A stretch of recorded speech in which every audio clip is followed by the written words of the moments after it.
Welcome to Thrusting Invasions in patch 1.07 of Elden Ring. I am your lovely host, Rendan, here to talk to you a little bit about thrusting swords and impaling thrust.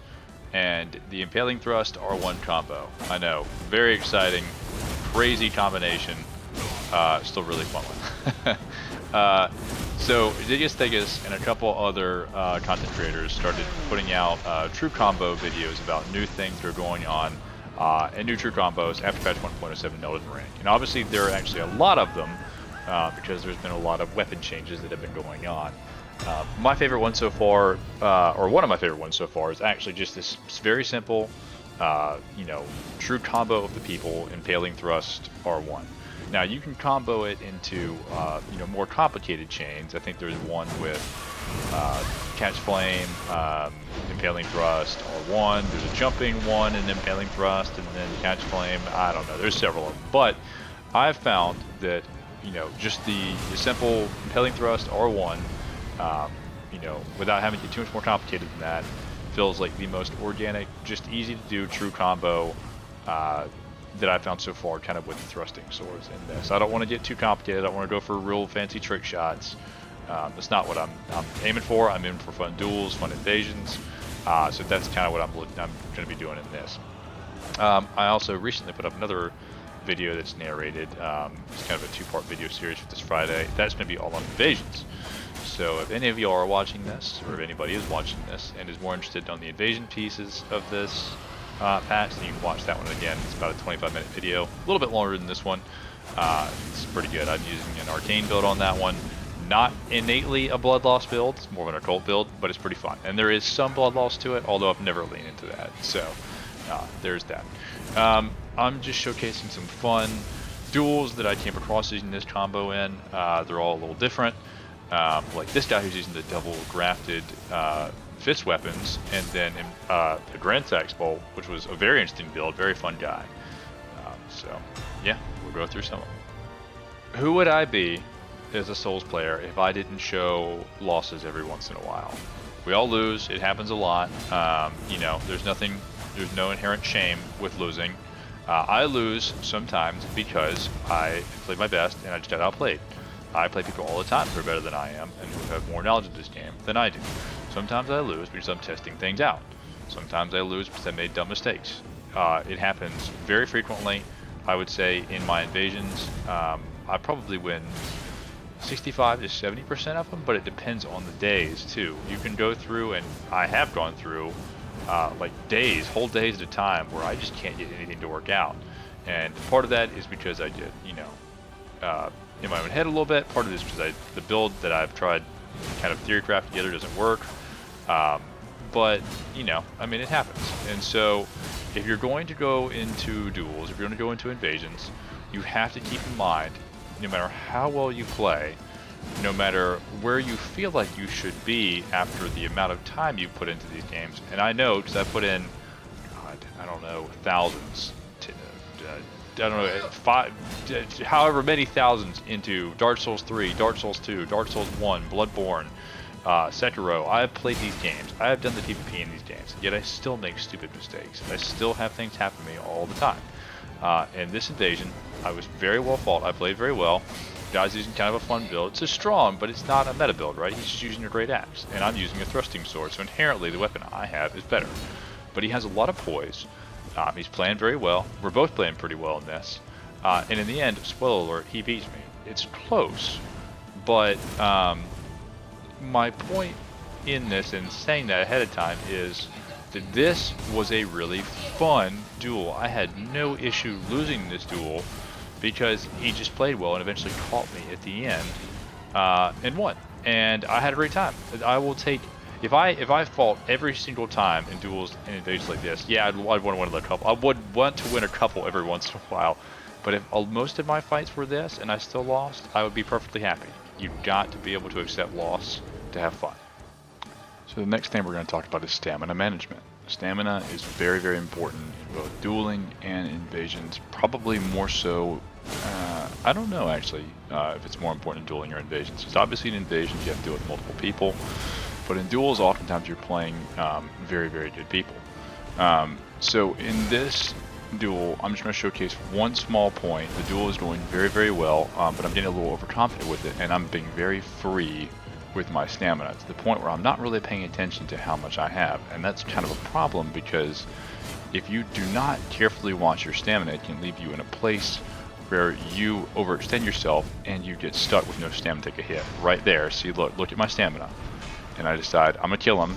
So I use Impaling Thrust, but now I'm out of stamina, and I can't dodge his attack in time. So fortunately I didn't there. I'm way ahead in the duel, I've got plenty of health, I know how much damage he does, so I can take it and I can win.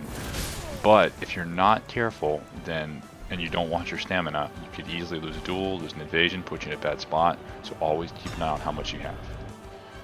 If you find yourself constantly running out of stamina in situations like that, it might be worth it to slap on the green turtle talisman. I know a lot of people say stamina is, or additional stamina recovery is not needed in this game because your stamina recovers so fast already.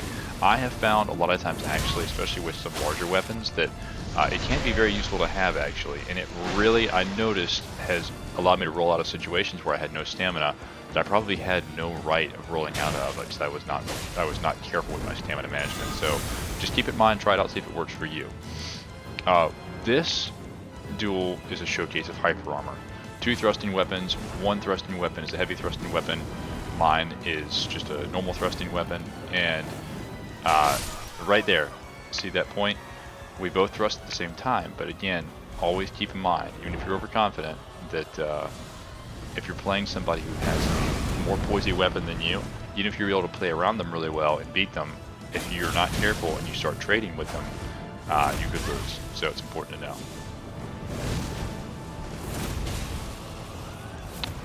Instead of the true combo to mix it up, you can do an R1 poke like you see here into Impaling Thrust. If they roll backwards and don't time it correctly, you can do a really good roll catch on them. GG. Next we're going to talk about patience and overconfidence. Oftentimes in duels, it can be pretty back and forth, but pretty consistently you'll come across several different, back and forths where you will kind of dominate the other player a good bit. At least in the beginning, you'll get a lot of damage on them real fast. But a curious thing happens to people when they start losing a lot of health and get down to just a little bit. They do this crazy thing where they start playing better and playing smarter. So you can see here, I've been kind of running around this guy with his colossal sword for a really, really long time. But then he switched it up on me. He pulled out a parry shield and changed up my gameplay. And as you can see, I went from consistently like dominating this guy, really, really having the upper hand of the duel, to him just playing smarter, and now it's pretty even. And in fact, at the end of this, he beats me because I started to lose my cool, and he maintained his and actually improved his, and I guess his playing got better, as you can see right there. So always keep in mind, even if you're winning, you still gotta play smart. Still play smart. Here is a good example of spacing. Sometimes latency can really affect spacing in this game, so I wouldn't use it as a rule of thumb to always kind of feel out like how close you are to swings. But you can, as you can see here, I can run in and out of this curved greatsword swings and get in and poke if I just play it the right way. And you'll see, either I'm rolling it. I don't know how he missed me that time, but if you can consistently kind of run in carefully and run out and run around people's swings, you can get pokes in on them, you can get attacks in on them that you wouldn't normally be able to get. And spacing probably is the most important thing in this game. If you get spacing down, there's a very, very solid chance that you at least will have the fundamentals down for PvP.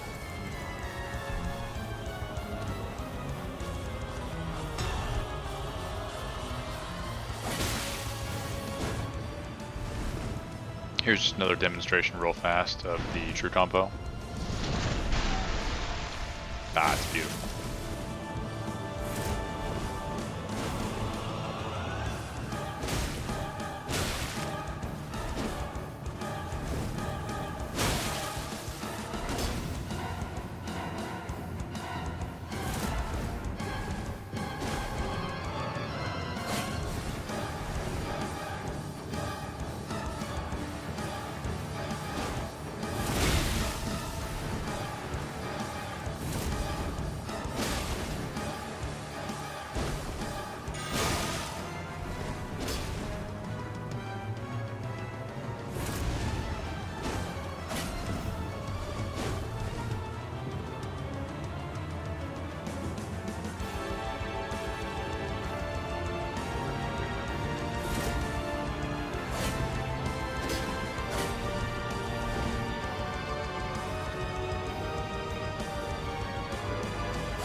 Oof, that was a really close one. That was very close. Good job. As a PSA for casters, especially after patch 1.07, you'll still come across a lot of pure casters, but the real thing you gotta watch out for with people is carry and slicer. Oh man, this is probably the scariest spell, if not weapon, in all of Elden Ring. And the people that use it typically do ungodly amounts of damage with it. That and carry and piercer. So I'm on the back foot with this. This caster has just worn out all my health real fast. How do I come back from this? By playing smart, by thinking smart, and trying to get him to overextend himself. I still have a very strong weapon. He wants to grab the kill on me, and I just got to play smart around him. And I probably have 1 health there. But because I played just a little bit smarter, let him come towards me, I won. And that was really cool. Carry and slicer, again, is terrifying.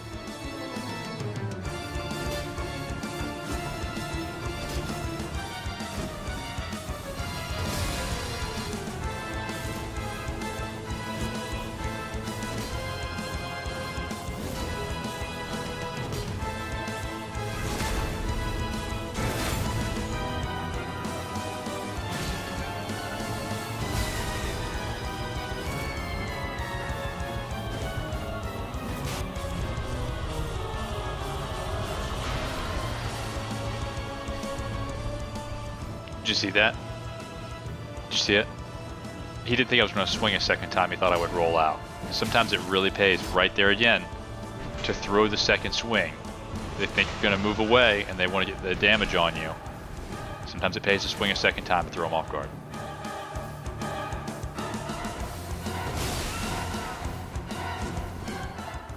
God, Ordovis Greatsword feels so good after 1.07. It was garbage before, but it's so good now. I've wanted to use this this weapon since Elden Ring came out. It feels so nice that it's finally good and usable in duels and in invasions. Damn, that was a cool combo. That was so cool. Look at this. That slit. He stunned me with it and the running R2 to kill. God, what a good duel. Good job, man. Good job.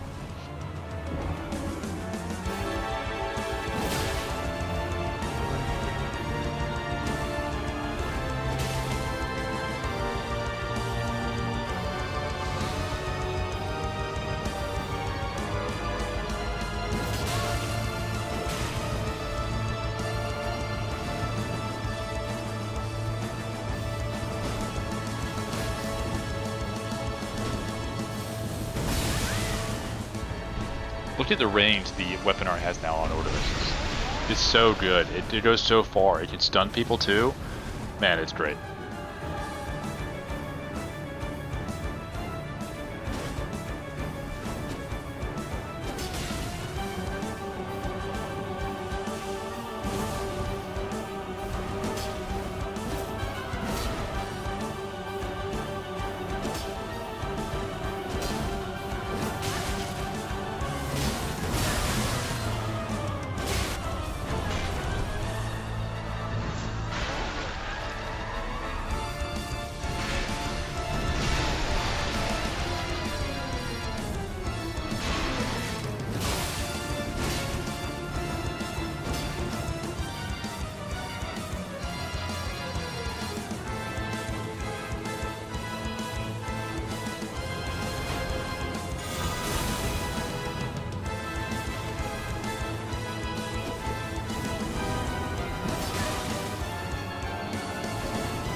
Telling you, Catch Flame is an underrated, it's a very underrated roll catch. It's so good, super underrated.